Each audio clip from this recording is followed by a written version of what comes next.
Okay, so I'm doing this with eye tracking because last time I didn't turn the eye tracking on because the eye tracking on this thing is somewhat questionable. So we're gonna see how this goes. Maybe this is a terrible idea because the cat keeps looking everywhere but where I'm looking. But you know what? It's fine. It's fine. Okay, so hi everyone. I'm Kat, and today I thought I would talk about the book I have just finished, which is The Tiger and the Wolf by Adrian Tchaikovsky. He is the same author who wrote Children of Time and Children of Ruin, which is a sci-fi series that I really love. The Tiger and the Wolf is his fantasy series. I'm not sure how many books there are in this series actually. I should have looked it up. I am not a smart cat.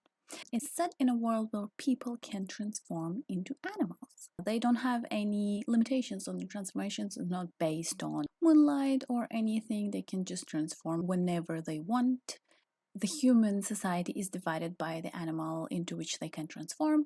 So there are wolf tribes, tiger tribes, and alligator kingdom, etc, etc, etc. First of all, I just love me stories that feature transformations. So when I read the synopsis for this book, I was like, yes, this sounds like something I might enjoy.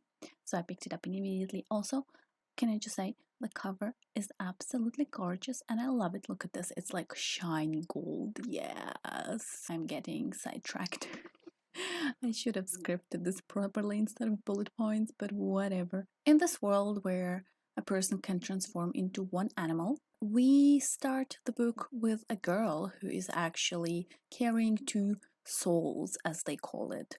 She can transform into a tiger and a wolf because her father is the chief of a wolf tribe, where her mother was the queen of the tigers, which makes her obviously a bit of an outcast because she looks a bit different to everyone else, so she's not very well liked. And also, well, let's just say, how do I put it gently? Let's just say it wasn't a Romeo and Juliet type of story that she was born of.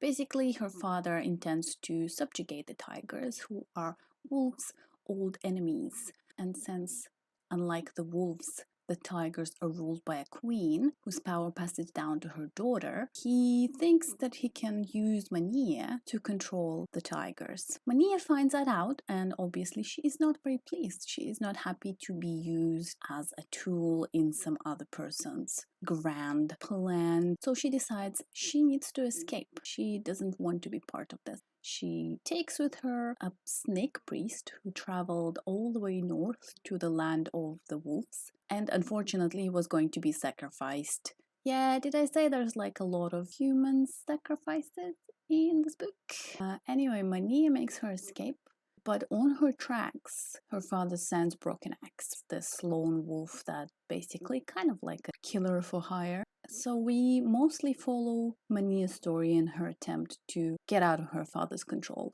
Parallel to that, we also have the story of Asmander, a noble from the Crocodile Kingdom who travels north to try and get some extra troops for the battle that is about to be fought for the power in his kingdom. So that's our setup. There is a couple of characters I liked, but I wouldn't say that the characters are its strongest point.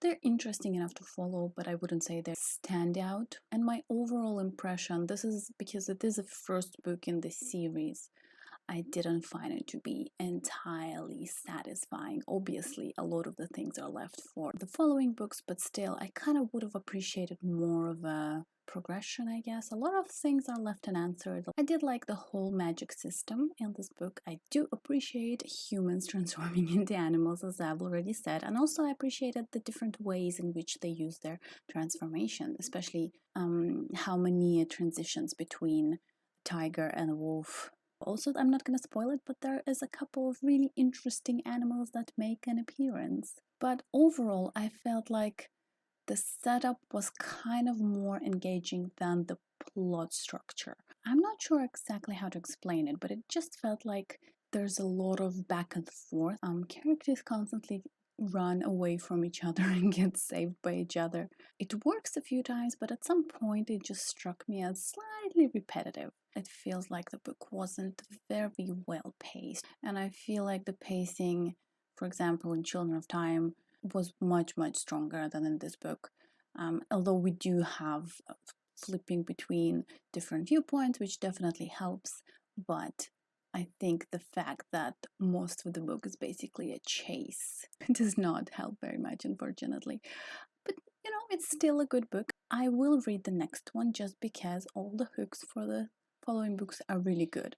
I am very curious to see where this magic world and magic system takes us. But yeah, I would still recommend it. I think it's still an interesting read. I wouldn't call it an absolute must.